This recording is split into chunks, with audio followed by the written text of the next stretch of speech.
Kabanata 156, inilagay ang snob sa kaiyahiya. Bahagyang ngumiti si Michael at tinapik ang video call. Agad na lumabas sa screen ng telepono ang isang matandang nakapasa sa kanyang prime. "Hey, Mr. A." Bati ni Michael sa matanda sa kabilang dulo ng video call. A ay ang inisyal ng kanyang apelyido, na kung saan ay ang pakikipag-usap sa kanya ni Michael. "Michael, ang tagal na nating magkita. Pasensya na, ngayon lang ako nakatulog, at wala akong oras para sagutin ang video call mo." Sabi ni Arnold na may guilt expression. Magalang na sabi ni Michael, "Okay lang. Late na akong tumawag at inistorbo ang pahinga mo. Tara, huwag mong sabihin yan. Hindi mo alam kung gaano kita kamiss, brat. Haha. Haha, miss na rin kita. Oo, hayaan mo akong ipakilala sa iyo, ang aking kasintahan, si Victoria Clark." Napansin ni Michael na pumasok na rin si Victoria sa frame at alam niyang sabik na rin siyang makilala itong big boss ng luxury goods industry. Kaya naman, sinamantala niya ang pagkakataon na ipakilala ang dalawa sa isa't isa. "Oh, hello Victoria, napakagandang babae mo." Sinasamba ni Michael ang magagandang babae, tulad ko, haha. Masayang tumawa si Arnold, natutuwang makita ang kasintahan ni Michael. Hindi ka pani-paniwalang nasa sabik si Victoria. Ang lalaki sa video call ay ang ama ng mundo ng mga luxury goods. Ilang buwan na ang nakalipas, siya ang pinakamayamang tao sa mundo. "Hello, natutuwa akong makilala ka. Oh my God, excited na ako. Idol kita palagi." Medyo nagiging incoherent na si Victoria dahil excited at kinakabahan. Hindi makita ni Stella at Jessie ang screen ng phone ni Michael dahil nakaupo sila sa tapat nila. Sa sandaling ito, nagkatinginan silang dalawa ng may pagtataka at nagtaka, hindi kaya ang nasa video call ang boss ni LV. "Hindi ako naniniwala. Kung si Arnold talaga, kakainin ko yung plato on the spot." Tumayo si Jessie sa kanyang kinauupuan at pumunta sa gilid ni Michael. Nang makita ang matandang lalaki sa screen ng telepono, ang kanyang mga binti ay nanlambot sa lugar, at nahulog sa kanyang mga tuhod. "Oh my God! Ito talaga ang boss ng LV. OMG! Idol ko. Idol. Idol, mahal kita." Bilang may-ari ng isang kilalang cosmetic brand, makikilala agad ni Stella ang luxury goods magnate. Siya ay nasa sabik at awestruck na halos hindi niya napigilan ang sarili habang siya ay bumulalas kaagad sa kanya. Nais ni Stella na samantalahin ang pagkakataong ito upang ipakilala ang kanyang mga lipstick, at talagang magiging maluwalhati kung makakapagtatag siya ng pakikipagtulungan sa mga luxury brand na iyon. Gayunpaman, nang kukunin na ni Stella ang telepono ni Michael, inilayo ito ni Michael upang alisin sa kanya ang pagkakataong gawin iyon. "Ikaw?" Medyo nagalit si Stella. Hindi siya pinansin ni Michael at nagpatuloy sa video call kay Arnold. "Ginoo. May itatanong ako sa iyo, ano ang tatak ng bag na ito?" Itinutok ni Michael ang camera sa bag ni Jessie na LV Gents. Tuwang-tuwa si Jessie. "Oh my God, nakatingin sa bag ko ang amo ni LV. I'm so honored." Gayunpaman, naramdaman niyang kalokohan ang tanong ni Michael dahil paanong hindi makikilala ng timemount ng LV ang isang bag sa ilalim ng kanyang sariling tatak. Mabuti, dahil hindi siya kumbinsido sa impormasyon ng Wikipedia, hayaan ang boss ng LV na personal na ipahiya siya sa mukha. Gayunpaman, sa kanyang pagtataka, sinabi ni Arnold, "Apple." Natigilan silang tatlo, pati si Victoria, sa gulat. "Apple? Bakit niya sasabihin si Apple? Ito ay malinaw na isang LV bag." "Haha, naalala mo pa?" Nakangiting sabi ni Michael. "Iyan ay sigurado. Tatandaan ko habang buhay ang katigasan ng ulo mo." Magulo ang usapan nilang dalawa. Pagkatapos, nag-chat pa sila saglit, at binaba na ni Michael ang tawag. Pagkatapos noon, tinanong ni Michael si Jessie, "So, sabi ko naman sa'yo Apple ang brand ng bag mo diba? Masasabi mong hindi ko maintindihan ang fashion, pero sa tingin mo ba hindi rin ito naiintindihan ng may-ari ng LV?" Maluha-luha na si Jessie sa galit dahil halatang LV bag iyon. Gayunpaman, hindi niya akalain na balang araw ay mapahiya siya sa pagsasabi ng tamang tatak at pagtiis ng hindi patas. Paano niya ito matatanggihan? Ang may-ari ng LV ay personal na nagsabi na ang tatak ay Apple. May lakas ng loob ka. Galit na inubos ni Jessie ang pampaganya. Sa sandaling ito, nagbago ng husto ang ugali ni Stella kay Michael. Imbes na bumalik sa kanyang upuan para kumain, kalahating yuko siya sa tabi ni Michael. Nagtanong siya sa sobrang mapagpakumbabang paraan, Michael, Mr. Hudson, napakahiwaga mo. Talagang mayroon kang ganoong kalapit na relasyon sa isang mamahaling kalakal. Nakatulog na siya ng mahimbing, at gayunpaman, nag-effort pa rin siyang ibalik ang tawag ng personal. Mukhang mahalaga ka sa kanya. Hindi siya nilinggan ni Michael at kinuha na niya ang kanyang tinidor at kutsilyo para kumain ng pampaganya. Si Stella ay nagpatuloy sa pagpapanatili ng isang mapagpakumbabang saloobin. Nabalitaan ko mula kay Victoria na gusto mong magtrabaho sa New York City. Papayag ka bang sumali sa aming kumpanya? Hahayaan kitang kunin ang posisyon ng Deputy President. Pareho kayong magiging Deputy President ng kumpanya namin ni Victoria. Sigurado akong magiging mahusay kang mga kasosyo. Siyempre, umaasa din ako na sa iyong relasyon kay Mr. A. Makapagtatag tayo ng pakikipagtulungan sa kanilang tatak. Dahil alam ni Michael kung ano ang ibig sabihin ni Stella, tahasan niyang pinabulaanan, paumanhin, ngunit dati akong tagahatid ng takeout sa JS, at balak kong maging isang kumpanya ng Surrey sa New York City. Hindi bagay sa akin ang kumpanya mo. Nakatayo sa gilid si Stella na parang nahihiya. Tumayo si Victoria, hinawakan ang braso ni Stella, at sinabing, Stella, maupo ka na at kumain. Pag-usapan natin ito ng dahan-dahan sa ibang pagkakataon, okay? Ngumiti si Stella at sinabing, sure. Anyway, Victoria, ikaw ang Deputy President, at si Michael ang boyfriend mo. Tiyak na hindi niya papansinin ang iyong alok. Ipauubaya ko sa iyo ang pakikipagtulungan sa LV. Haha. Walang magawang umiling si Victoria. Alam niyang hindi na bahagi ng pamilya Hudson si Michael at naisip niyang si Arnold ay malamang na palakaibigan at magiliw pa rin sa kanya dahil hindi pa niya ito alam. Gayunpaman, anuman ang mangyari, si Victoria ay maglalaan ng maraming oras sa Stella Cosmetics sa susunod. Inabot ni Victoria kay Stella ang isang bank card at sinabing, Stella, narito ang $10 milyon. Kunin mo ito bilang isang puhunan mula sa akin. Hindi siya tinanggihan ni Stella.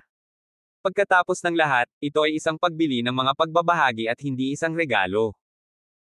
Kinuha naman ito ni Stella at natatawa habang sinasabi, Welcome on board Stella Cosmetics as a shareholder.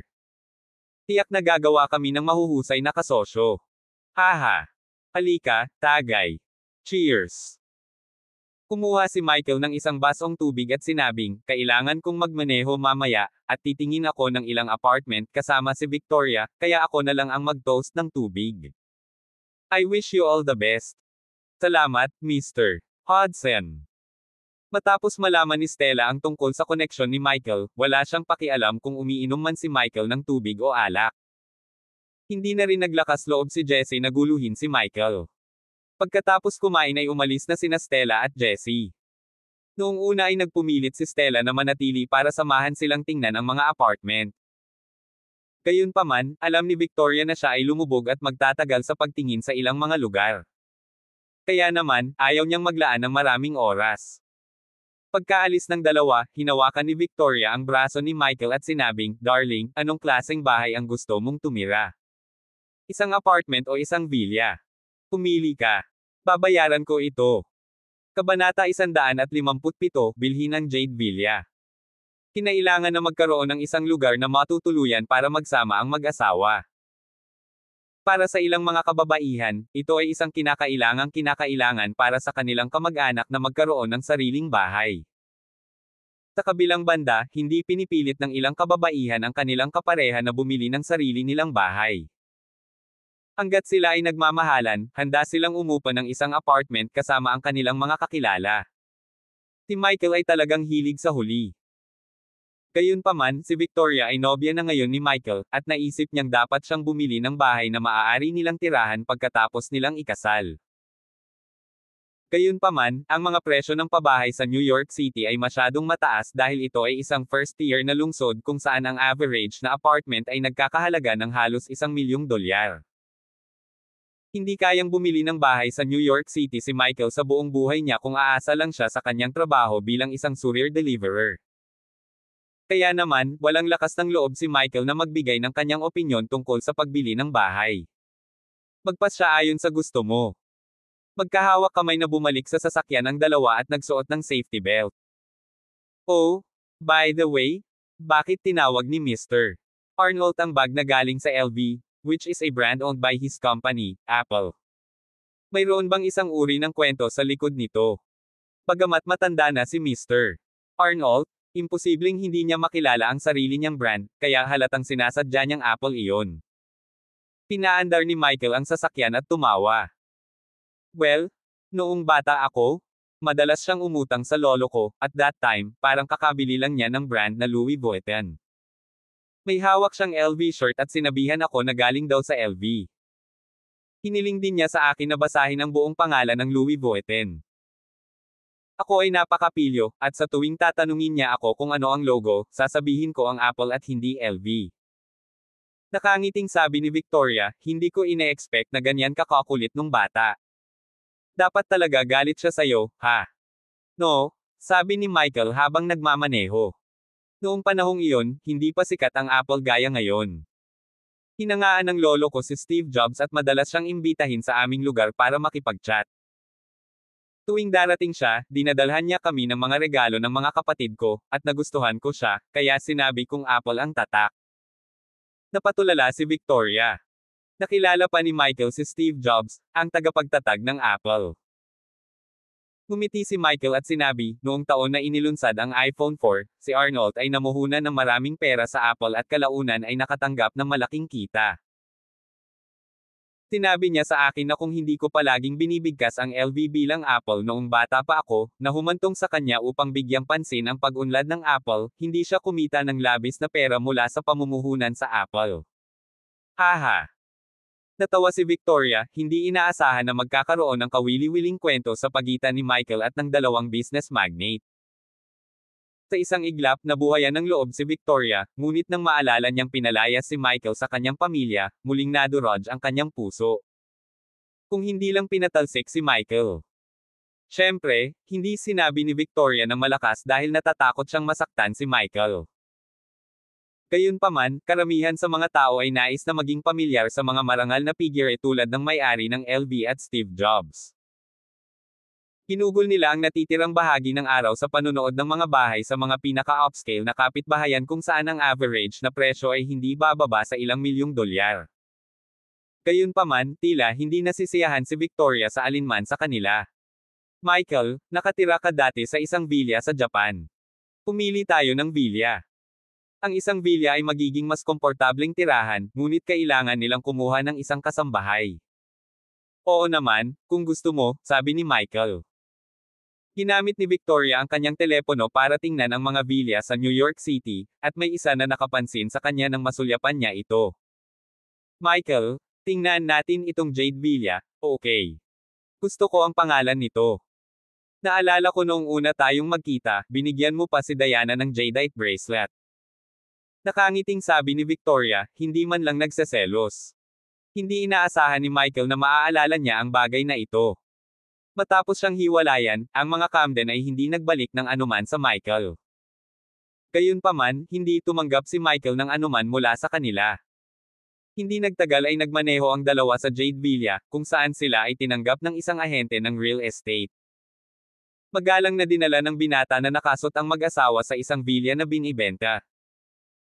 Hi, ako si Jack. Ang villa na ito ay itinayo noong 2000, na may 5th silid, 3 bulwagan, at 4 na banyo. Mayroon itong floor area na higit sa 300 square meters. Nagmamadali ang orihinal na may-ari na ibenta ang lugar na ito dahil nag-order siya ng bahay sa Thompson 1. Tingnan mo, ang lugar na ito ay Pinong kasangkapan. Ang orihinal na may-ari ay isang taga-disenyo, kaya siya ay may mataas na pamantayan para sa kalidad at panlasa. Tumingin sa paligid sina Michael at Victoria. Kahit na ang palamuti ay hindi kasing ganda ng villa ni Michael sa Japan, ito ay napakakaiba. Michael, gusto mo ba? Tanong ni Victoria. Napansin ni Michael na parang nagustuhan ni Victoria ang lugar, kaya tumango siya at sinabing, oo, napakagandang lugar ito. Ngumiti si Victoria at sinabing, sige, bilhin natin ang lugar na ito. Ibigay mo sa akin ang iyong ID card. Ha? Ano ang kailangan mo ng aking ID card? Natarante si Michael. Sabi ni Victoria, ito ang magiging bago nating bahay. Gusto kong nasa ilalim ng pangalan nating dalawa. Labis na naantig si Michael na nawala na siya ng masabi. Bumibili si Victoria ng bahay gamit ang sarili niyang pera, ngunit isasama niya ang pangalan ni Michael bilang may-ari. Ang materialistiko at mersenaryong mga babae ay tatawagin si Victoria na bobo. Iniisip ng mga babaeng tulad nila na hindi nila dapat isama ang pangalan ng ibang lalaki bilang may-ari kung hindi niya ito binayaran. Hindi, ikaw ang bumili ng bahay. Hindi mo pwedeng isama ang pangalan ko. Pabulaanan ni Michael. Nagkusa si Victoria na abutin ang bulsa ni Michael. Well, boyfriend mo na ako. Angkop na idagdag ang iyong pangalan bilang may-ari ng bahay. Kinuha ni Victoria ang ID card ni Michael at pagkatapos ay sinabi kay Jack, bilhin natin ang villa na ito, at magbabayad tayo ng buo. Yung babaeng mayaman. It took less than 20 minutes from the time she entered the villa to view it for her to make up her mind. Ang ahente ng real estate, si Jack, ay hindi pa nakakita ng gayong mapagpasyang tao. Pagkatapos magbayad, sinabi ni Michael kay Victoria, first day pa lang natin sa New York City. Masyado pa bang maaga para gumastos ng napakaraming pera sa isang villa? Naramdaman ni Michael na dahil kara-rating lang nila sa New York City, maaari silang manatili sa isang hotel ng ilang araw o magrente ng isang lugar pansamantala. Alam niya na hindi madali para kay Victoria na kumita ng pera, at siya ay ganap na independyente sa pananalapi sa kanyang pamilya. Sabi ni Victoria, honey, hindi kami pumunta sa New York City para magdusa. Dati kaming presidente ng isang dating nakalistang kumpanya. Hindi naman siguro tayo tumira sa basement, di ba? Huwag kang mag-alala, Michael, maaaring wala kang gaanong pera, ngunit mayroon ako. Tiyak na magkakaroon din tayo ng magandang buhay sa New York City. Hindi ka pani-paniwalang naantig si Michael, at nangakong bibilhin niya si Victoria ng isang mas malaking villa sa hinaharap upang makabawi sa kanya. Michael, bibili ba tayo ng kama? Hindi ako mahilig matulog sa gamit na kama. Tumango si Michael at sinabing, sige. Nailipat na ba ni Stella sa iyo ang $100,000 na regalo sa iyo ni Jessie? Gagamitin natin ang perang iyon para makakuha ng kama. Napangisi si Victoria. Haha, ang sanggit mo. Ginastos niya ang pera para manligaw sa akin, pero ginagastos mo sa pagdedekorasyon ng bago nating tahanan. Pagsisisihan niya kapag nalaman niya. Haha. Kabanata 158, Pagkikitang muli ni Ivy. Nagkwentuhan at nagtawanan sila habang papaalis sa bagong binili nilang villa. Pagkatapos ay nagmaneho sila patungo sa showroom ng Poltrona Frau sa New York City. Ang Poltrona Frau ay isang prestihiyosong Italian furniture brand na dalubhasa sa pagmamanupaktura ng mga kasangkapan para sa Italian royal family isang siglo na ang nakalipas. Maaari rin itong maging eksklusibong tatak ng kasangkapan para sa mga maharlikang pamilya sa Europa sa nakalipas na daang taon. Ang palamuti ng bagong binili na villa ni Victoria ay nagkataong nasa estilong European. Bukod dito, siya ay napaka-ambisyosa at nais na mag-ukit ng kanyang sariling karera sa New York City. Siya ay naghangad na maging reyna ng mundo ng negosyo, kaya ito ang perpektong tatak para sa kanya, na personal na pinili ni Michael. Ang hanay ng presyo ng mga kama na ginawa ng tatak na ito ay mula sa libo-libo hanggang $10,000 at lahat sila ay lubos na komportable. Bago dumating, tinawagan ni Michael ang showroom para gumawa ng viewing appointment ng maaga. Isang magandang sales assistant ang lumabas para tanggapin sila pagdating nila. Ginoo at Mrs. Hudson, mangyaring tingnan ang kama na ito. Personal itong idinisenyo ni G. Roberto Lazzarona at ginawa gamit ang napakahusay na napiling katad na frau. Maaari kang magpasya sa kulay ayon sa gusto mo, at ang hugis parihaba na headboard ng kama ay maaari ding i-customize. Mayroong iba't ibang laki na mapagpipilian. Nagpapatakbo kami ng promosyon ngayon. Ito ay nagkakahalaga ng $15,000. Tumingin si Michael at naisip niyang medyo maganda ang disenyo ng kama. Bagamat medyo maluho ang paggastos ng napakaraming pera sa kama, babayaran ito sa paggamit ng pera ni Jessie, kaya hindi na nila kailangang maramdaman ang kurot. Umupo si Michael dito at sinubukang damhin ito ng kaunti. Medyo komportable. Gusto mo bang humiga at subukan ito? Umalukip-kip si Victoria at tumayo sa gilid na may masayang ngiti. Ayos lang, basta gusto mo. Si Victoria ay isang 30 taong gulang na babae, hindi isang binatilyo. Kung siya ay teenager pa, tiyak na talon siya sa kama kapag namimili ng isa. Gayunpaman, siya ay sapat na matikas upang hindi gumawa ng ganoong bagay na parang bata. Dahil ayaw ni Victoria na subukan ang kama, gagawin na lang ni Michael ang parang bata. Umupo si Michael sa kama at naramdaman ang lambot ng kutson bago sinabing, medyo comfortable ang kutson na ito. Gayunpaman, sa sandaling ito, isang boses ang biglang dumating mula sa likuran. Walang hiya. Pawang adulterous. Agad na bumalatay ang galit sa mukha ni Victoria, at nilingaw ni Michael ang kanyang ulo para tingnan. Gulat na gulat silang dalawa. Sina Ivy at Caden pala. Hindi inaasahan ni Michael na magkikita sila muli ni Ivy sa New York City. Si Ivy ay nakasuot ng puting palda na pinalamutian ng maraming pilak na perlas. Mukha pa rin siyang ethereal gaya ng dati. Ang kanyang pulseres at hikaw ay walang alinlangan na nagpatingkad sa kanyang aura bilang isang mayaman at magandang babae. Napansin ni Michael na may suot na singsing si Ivy sa kanyang daliri, na hindi katulad ng singsing na ibinigay sa kanya ni Michael. Ibig sabihin pumayag si Ivy sa marriage proposal ni Caden. Maganda pa rin siya gaya ng dati. Namangha si Michael. Namangha siya na hindi pa rin nagpapakita ang kanyang baby bump, at kamukha siya ng ibang batang babae.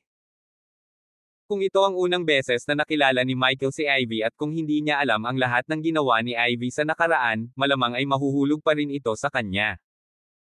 Pumangon si Michael sa kama at nagtanong, bakit nasa New York City ka? Naisip ni Michael na si Ivy ay mananatili sa Japan upang alagaan ang kanyang pagbubuntis hanggang sa oras na upang manganak. Kung tutuusin, ang kanyang ina ang mag-aalaga sa kanya sa Japan. Nagulat din si Caden sa pagtakbo kay Michael at Victoria. Si Michael ang pinakadakilang sospek sa insidente na naging sanhi ng kanyang biglaang pagkabaog.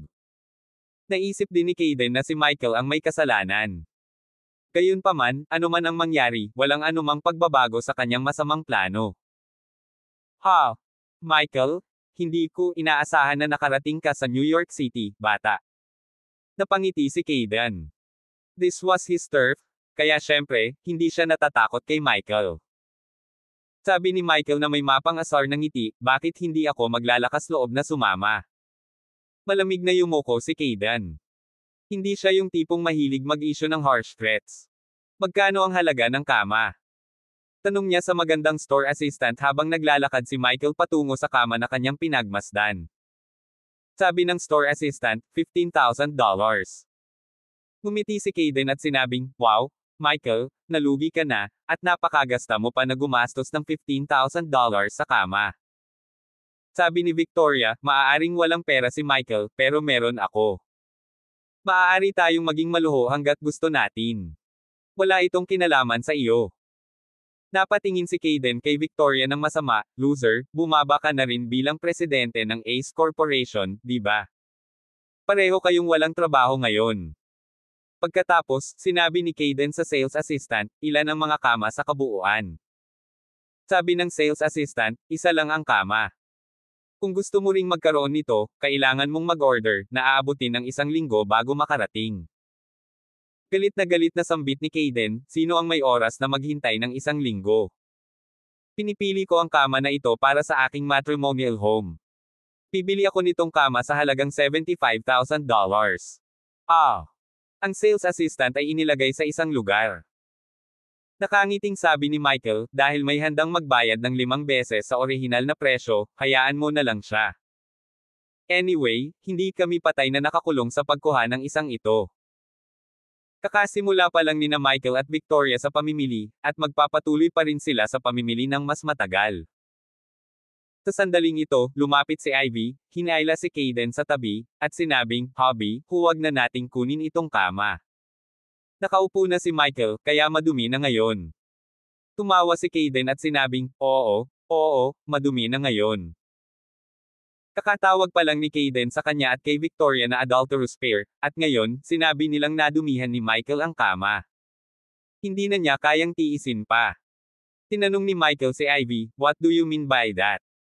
Paano ako madumi?" Pati si Ivy ay nagalit din. "How dare you have the cheek to ask that question?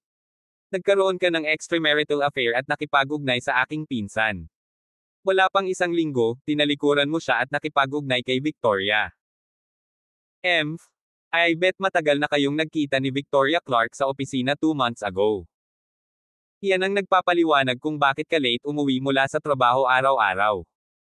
Nakikisali ka na ba sa opisina? Ikaw." Galit na galit si Michael. Malinaw na ang babaeng ito ang may kasalanan, at siya ang may karelasyon. "How dare she call me dirty and smear Victoria and me?" Sabi ni Michael, "Inosente kami ni Victoria. Nagkasama kami sa isa't isa pagkatapos lamang ng aming diborsyo. Kayo ni Caden Huxley ang mga walang hiyang nagsama noong kasal pa kayo sa akin." Itinuro ni Caden ang daliri niya kay Michael. "Mas mabuting bantayan mo ang iyong mga salita. Ito ang New York City." Sabi ni Victoria, "Paano kung New York City? Hindi tulad ng tawag mo rito." Natigilan ang magandang sales assistant, at mabilis siyang pumwesto sa pagitan nila para mamagitan sa hidwaan. "Mga sir at madam, huwag kayong pabigla-bigla. Pag-usapan natin ng mahinahon." Ang apat sa kanila ay pawang mga figure ng mas mataas na uri ng lipunan at ang pagtatalo sa isang tindahan ng Webbles ay magmumukha silang maliliit na matandang babae na nakikipagtawaran sa palengke. Kaya, tumahimik din silang lahat. Sabi ni Victoria, "Miss, bibili kami nitong kama. Kaya ko nang bayaran ito ngayon." Dahil ayaw ni Ivy sa kama, naisip ni Victoria na dapat silang magbayad ng mabilis at umalis sa lugar na ito. Ayaw na niyang ituloy ang pakikipagtalo sa kanila rito. Sabi ng magandang sales assistant, "Sige po ma'am, saan po kayo nakatira? Magpapadala ako ng maghahatid sa iyo ng kama." Sabi ni Victoria, "Nakatira kami sa Jade Villas." Nang marinig ito ni Caden at Ivy, na nakaalis na, muling naglakad palapit sa kanila. Nagtatakang tanong ni Caden, "You guys live in Jade Villas? Bakit ka nakatira dyan?" Doon din nakatira sina Caden at Ivy. Kabanata 159, ikakasal na si Ivy the day after tomorrow. Sina Michael at Victoria ay hindi lamang nakatira sa parehong villa estate bilang Caden at Ivy. Magkatabi din ang mga villa nila. Naging magkapitbahay silang apat. Tinanong ni Caden si Michael, "Michael, tinadya mo bang bumili ng katabi kong villa? Ano ba talaga ang sinusubukan mong gawin? May nararamdaman ka pa ba kay Ivy at gusto mong samantalahin ang kawalan ko para makipag-ugnay sa kanya?" Nagsimulang maguluhan si Caden. Nagkaroon ng malaking away noon sina Michael at Caden. Kaya, hindi niya maalis ang posibilidad na inimbestigahan ni Michael ang tirahan ni Caden. Gayunpaman, hindi kailanman sineseryoso ni Michael si Caden, kaya hindi niya sinisiyasat kung saan siya nakatira. Hindi niya inaasahan na magiging magkapitbahay sila ng iisang villa estate. Sa katunayan, ang mga karibal ay may posibilidad na magkita. Nang marinig ni Ivy ang sinabi ni Caden, nanigas siya sa gulat. "Di kaya sadyang lumipat si Michael sa katabing villa dahil sa akin? Hehe, alam ko na. Mahal pa rin ako ng lokong ito kahit na niloko ko na siya." Alam ni Ivy na si Michael ay palaging isang tapat na tao, at sa kaibuturan niya, umaasa siyang patuloy siyang magustuhan ni Michael. Siya ay isang babaeng may princess syndrome na gustong layaw ng lahat ng lalaki. Para sa kanya, hindi sapat ang isang lalaki na hindi kayang bigyang kasiyahan ang kanyang vanity. At this moment, Victoria said, "Ako ang pumili kay Jade Villa. Wala itong kinalaman kay Michael. Hindi man lang namin alam na doon ka pala nakatira. Kung ginawa namin, hindi kami bibili ng villa doon kahit nakiusap ka sa amin." Dahil sa sinabi ni Victoria, nawala agad ang saya sa puso ni Ivy. Gayunpaman, hindi pa rin mapalagay si Caden dahil nag-aalala siya na baka isang araw ay muling pag-iinitan ni Michael at Ivy ang kanilang pagmamahalan. Si Caden ay isang mapagmataas na tao. Bagamat kaya niyang gawing cuckold ang ibang tao, hinding-hindi niya hahayaan na gawing cuckold ang sarili niya. Biglang nag-alala si Caden, at muli niyang tinanong si Michael, "Ikakasal na kami ni Michael Hudson, Ivy, kinabukasan. Nakarating ka na sa New York City, at ngayon ay malapit ka na sa amin. Wala ka namang balak gawin sa kasal natin, di ba? Masasabi ko ng diretso sa iyo na hindi kita iimbitahan sa kasal. Ang mga kaibigan ni Kayden, na alam na ang tungkol kay Ivy, ay pawang pinuri sa kanyang kagandahan. Sadyang itinago rin ni Kayden na kasal na noon si Ivy dahil natatakot siyang ilantad ni Michael ang bagay na iyon sa kanyang kasal. Nahulaan din ni Ivy ang mga alalahanin ni Kayden, kaya sinabi niya kay Michael, "Michael, halika rito." Kung dati lang, siguradong ginawa na niya ang bilin ni Ivy. Gayunpaman, si Michael ay nobyo na ngayon ni Victoria, kaya hindi siya nasa tabi ni Ivy. Napatingin si Michael kay Victoria. Isasaalang-alang lamang niya ito kung may pagsang-ayon siya. Galit na bulalas ni Ivy, "May sasabihin ako sa iyo. Sabihin mo sa girlfriend mo to rest assured na hindi ako ibubulong sayo ng sweet nothings." Masasabi ni Victoria na may sikretong sasabihin si Ivy kay Michael, na ayaw niyang malaman niya. Sinabi niya kay Michael, "Sige. Sige." Naglakad papunta sa kanya si Michael, at pumunta silang dalawa sa gilid. Tanong ni Ivy, "Ano ang ginagawa mo sa New York City? May balak ka bang gumawa ulit ng eksena sa kasal ko tulad ng ginawa mo noong nagpakasal kami ni Tyler? Ipapahiya mo ba ako at ang mga Camden sa harap ng lahat para makapaghiganti ka sa akin?" Ngumiti si Michael at sinabing, "Hindi naman ako ganoon ka-bored, at hindi ko naisip na makipagbalikan sa iyo, lalo pa sa pagpunta sa kasal mo. Kung wala lang akong balita sa inyo, hindi ko malalaman na ikakasal na kayo kinabukasan. Pero tinatanggal ko talaga ang sombrero ko sa iyo. Hiniwalayan mo lang ako, pero nakahanap ka ng mayaman na mapapangasawa muli ng napakabilis. Nabuntis mo pa ang anak ko." Pulong ni Ivy, hindi man lang alam ng mga kaibigan ni Kayden at ng kanyang mga magulang na kasal ako o buntis ako. Kaya, iminumungkahi ko na mas mabuting huwag mong subukang sadyang saktan ang aking asawa sa aking kasal. 3 years na kaming kasal. Kung tutuusin, huwag kang masyadong malupit. Walang imik na sabi ni Michael, "Sabi ko, I never thought of doing that, and I will never go to your wedding venue. Maiinis talaga ako kapag nakita kitang nakasuot ng damit pangkasal at marinig ang iyong vows of love. Ikaw." Itinaas ni Ivy ang kanyang kamay nang makaramdam siya ng pagnanasang sampilan si Michael. Gayunpaman, naisip niyang hindi na siya ang asawa ni Michael at wala na siya sa anumang lugar para sampilan siya. At saka, nandito si Victoria, at natatakot siya na kapag nataman niya si Michael, lalapit si Victoria at bibigyan siya ng isang mahigpit na sampal. Medyo natakot din siya sa babaeng yun. "Okay, huwag mo lang sirain ang mga bagay para sa akin," sabi ni Ivy.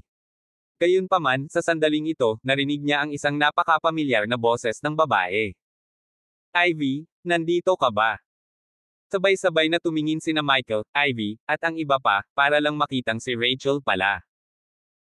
Si Rachel ay matalik na kaibigan ni Ivy, at dahil ikakasal na si Ivy bukas, malamang na siya ay dumating ng maaga. Katatapos lang din ni Rachel sa New York City, at ipinadala ni Ivy sa kanya ang kanyang lokasyon habang ipinapalam din sa kanya na doon siya matutulog. Kaya, nagmaneho roon si Rachel upang hanapin sila. Gayunpaman, natigilan si Rachel sa pagkabigla nang lumakad siya at nakita niya sina Ivy, Michael, Kayden, at Victoria. "Ano ang nangyayari? Paano kayo ni Michael napunta rito nang magkasama?" Nagmamadaling lumapit si Ivy at sinabi kay Rachel, "Narito kami ng asawa ko para mamili, at nagkataon na nasagasaan namin sila." Nako, nabigla ako. Inakala ni Rachel na may kalokohang nagkabalikan si Ivy kay Michael at palihim na nakipag-date pero nahuli siya ni Kayden. Hindi binati ni Michael si Rachel nang makita siya, pero napansin niyang medyo haggard na ito kumpara kanina. Ayon sa impormasyong nakuha ni Michael, naghiwalay na sina Rachel at Corey. Gustong umalis ni Michael ng ganoon, ngunit tinawag ni Rachel si Michael upang pigilan siya sa kanyang mga landas. "Michael." Lumapit si Rachel at nagtanong, "Hayaan mo akong tanungin ka, hiwalayan ako ni Corey. Dahil ba sayo? Pinastos mo ba ako sa kanya?" Si Michael talaga ang utak. Kung tutuusin, kahit ang gwapong hunk, si Mike, na nagpakilig kay Rachel, ay inayos ni Michael. Hindi ito itinanggi ni Michael at sinabing, "Kung wala kang konsensya, hindi ka matatakot na bibigling ka ng masama ng iba." Damn it! Galit na galit si Rachel. Matapos mawala si Corey, nawalan siya ng suportang pinansyal. Imposible lang para sa kanya na magkaroon muli ng isang mabuting asawa. Kaya naman, nagmura siya. Smack! Bago pa makapagsalita si Rachel ay sinampal na siya ni Victoria sa mukha niya.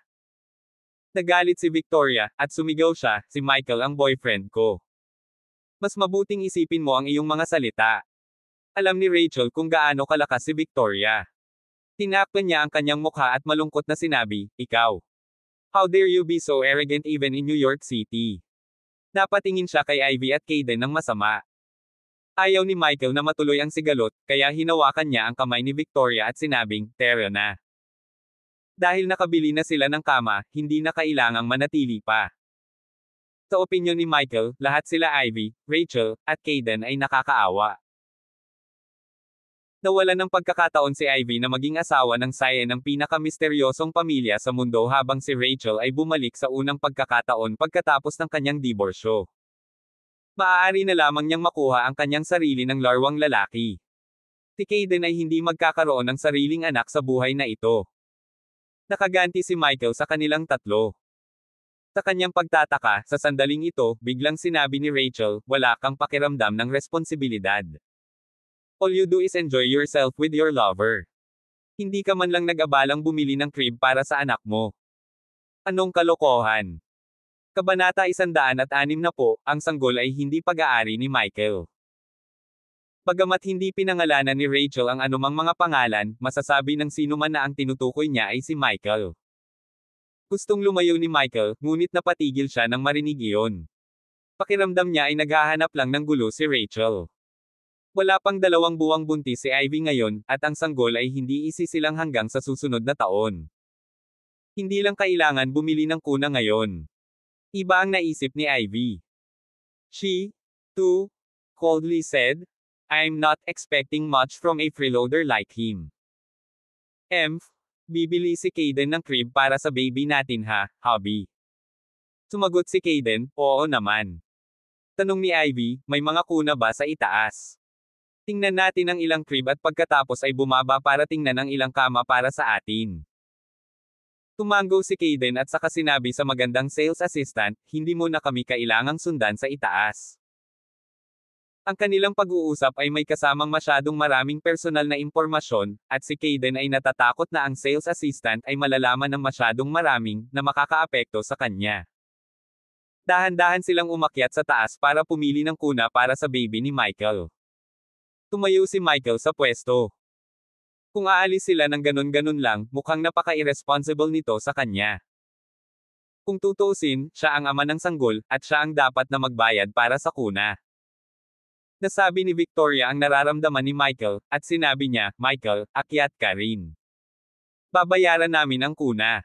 Ililipat kita ng $15,000 para sa kuna. Hinawakan ni Michael ang kamay ni Victoria at sinabing, salamat, Victoria. May pera pa ako dito. Hindi ganoon kalaki ang halaga ng kuna. Hindi mo kailangang ilipat ito sa akin. Pupunta ulit ako sa iyo kapag kailangan ko ng tulong. Sige, hihintayin kita dito. Kaya naman, dahan-daang umakyat si Michael. Nang makita ng 3 tao si Michael na umaakyat, sabay-sabay silang napatingin sa kanya. Lumakad si Michael patungo kay Ivy at sinabing, pumili ka ng kuna. Babayaran ko ito. Matapos marinig ang sinabi ni Michael, hindi siya pinansin ng 3. Nakita ni Rachel ang isang puting kuna at masayang lumapit dito. Sabi niya, Ivy, tingnan mo itong kuna. Napaka-cute nito. Tiyak na magiging komportable ang sanggol habang nakahiga dito. Nagustuhan din ito ni Ivy. Ang mga crib ay lahat ng maliliit, at nagustuhan niya ito ng husto. Hinawakan ni Ivy ang kanyang tiyan at tinanong, baby, gusto mo ba ito? Sa kanyang pagtataka, biglang napabulala si Ivy sa pagtataka, o Diyos ko, tumugon sa akin ang sanggol. Talaga. Hayaan mong marinig ko. Yumuko din si Rachel at idinikit ang tenga sa tiyan ni Ivy para marinig ang galaw ng fetus. Nakakakilig talaga. Parang sinasabi na gusto nito. Natuwa rin si Caden at sinabing, pakinggan ko rin. Idinikit niya ang kanyang tenga sa tiyan ni Ivy at nakinig habang tinatawag ang, baby, call daddy.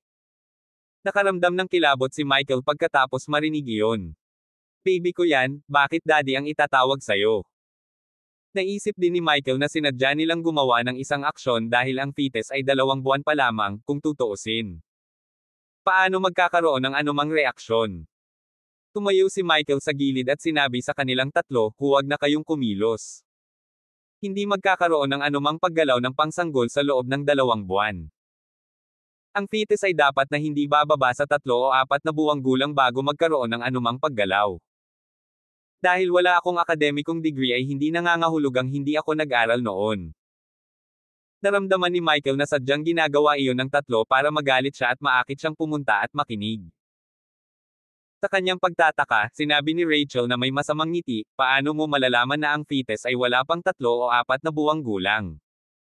Nagulat saglit si Ivy, pero hindi nagtagal ay ngumiti din siya nang mali siya. Nagalit si Michael. Ang kanilang sanggol ay malinaw na ipinaglihi lamang sa huling 2 buwan. Paano naging 4 na buwan? Napuno agad ng murderous aura si Michael habang nakatitig kay Kayden.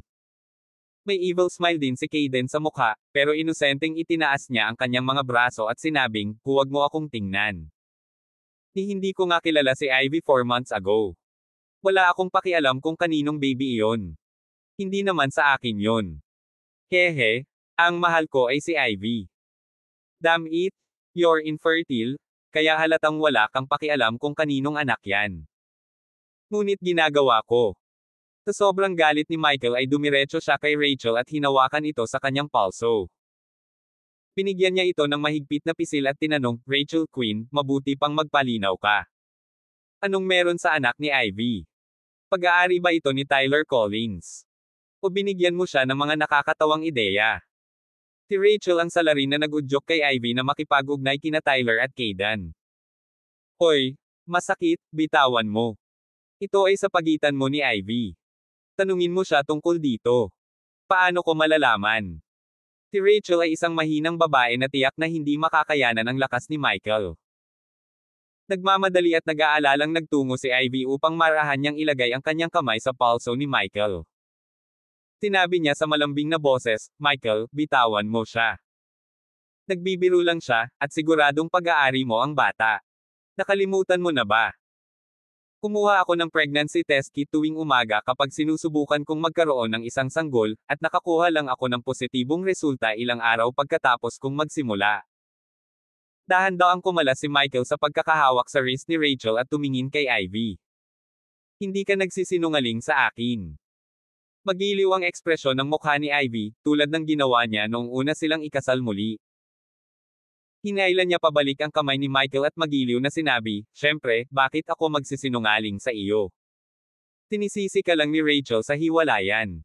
Kaya pala kalokohan ang sinabi niya. Kung hindi ka naniniwala sa akin, maaari kang yumuko at makinig sa aking tiyan. Walang galaw. Ngayon lang kami nagsisinungaling sa'yo. Patuloy na sinulyapan ni Michael ang patag na tiyan ni Ivy, at sa kaibuturan niya, gustong-gusto niyang subukan at marinig iyon dahil baby niya iyon. Pero, minsang naisip niyang may girlfriend na siya at nandoon din ang bagong asawa ni Ivy, hindi niya ginawa. Pinitawan ni Michael si Rachel at sinabing, cut the crap. Rachel Quinn, naibigay na sa iyo ni Cory ang bahay at ang sasakyan. Dapat mong bilangin ang iyong mga pagpapala. Sana ay hindi mo na muling sasaktan ang mga tapat at mapanlinlang na tao. Pagkasabi noon ay itinuro ni Michael ang kuna sa kanyang harapan at sinabing, gusto mo ito, ha? Ako na ang magbabayad. Galit na galit si Michael. Hinawakan niya ang kuna ng sanggol at bumaba para magbayad. Sobrang sutil at mainitin ang ulo niya. Nakakainis. Galit na galit si Ivy kaya tinapakan niya ang kanyang mga paa at napabulalas, nabalitaan ko na hindi nagalit si Cory nang mahuli niya si Rachel at ang hunk na iyon sa kama. Umupo lang siya sa labas para manigarilyo. Gusto lang ni Michael na maging pisikal sa lahat ng oras. Hindi niya talaga makontrol ang init ng ulo niya. Tumayo si Kayden sa gilid ng walang sinasabi. Kung hindi dahil sa plano niyang paghihiganti kay Michael gamit ang kanyang masasamang plano, hindi siya magpakasal sa isang immoral na babae tulad ni Ivy. Matapos bayaran ang bill sa cashier sa ibaba, iniwan ni Michael ang crib at sumama kay Victoria. Pagkabalik sa sasakyan, mabilis na nahawakan ni Michael ang kanyang emosyon at masayang bumalik sa Jade Villa kasama si Victoria. Ngayon ang kanilang unang araw sa New York City kung saan napagpasyahan nilang manirahan at mag-ukit ng karera. Baka magpakasal din sila at magkaanak dito. Hindi sulit na hayaan ang isang hamak na babae na nanloko sa kanya na makaapekto sa kanilang kalooban. Kinagabihan, si Stella at ang mga manager ng ilang mahahalagang departamento ng kanilang kumpanya ay pumunta sa Jade Villa para sa isang housewarming upang batiin si Victoria sa kanyang bagong tahanan. Sa kabilang banda, si Ivy ay paikot-ikot sa kama, hindi makatulog. Kabanata 161, na-dismiss si Victoria. Jade Villa. Inihagis ni Ivy ang kanyang bagong binili na kama, hindi makatulog kahit anong pilit niya. Kaya naman, bumangon siya na baka sa mukha niya ang pagkadismaya. Nagmamadaling umupo si Kayden sa tabi niya at umaaliw na sinabi, "Mahal kong asawa, anong problema? May insomnia ka ba?" Galit na galit si Ivy. Bagamat ikakasal na siya sa ikatlong pagkakataon sa kanyang buhay at ngayon ay isang umaasam na ina, siya ay dalisay at kabataan, tulad ng isang dalagita. Sabi ni Ivy, napakaingay sa tabi. Napakaraming tao sa bahay ni Victoria Clark, at ang pag-iisip na masayang umiinom sila ay nagagalit sa akin. Si Michael ay natulog sa aking pinsan, at ngayon siya ay nakikipag-ugnay kay Victoria. Dalawang magkaibang babae na ang kasama niya in less than a month simula noong hiwalayan namin. Ano ang nagbibigay sa kanya ng karapatang gawin iyon? Kakasama lang ni Ivy si Kayden pagkatapos ng hiwalayan nila ni Michael, kaya pakiramdam niya ay dehado siya. Natigilan si Kayden dahil nakatira sila sa isang villa kung saan hindi magkakaroon ng sound insulation issues na laganap sa mga apartment. At least, walang narinig si Kayden. Pupunta ako sa katabi para hanapin sila. Tatayo na sana si Kayden nang hilahin siya pabalik ni Ivy. Hoy, hubby, kalimutan mo na. Huwag kang pumunta. Natakot si Ivy na mag-away ulit sina Kayden at Michael dahil siguradong talo si Kayden. Tanong ni Ivy, marami bang kaibigan si Victoria Clark sa New York? Kakabili lang niya ng villa ngayon, at napakaraming tao ang narito para magdiwang para sa kanya.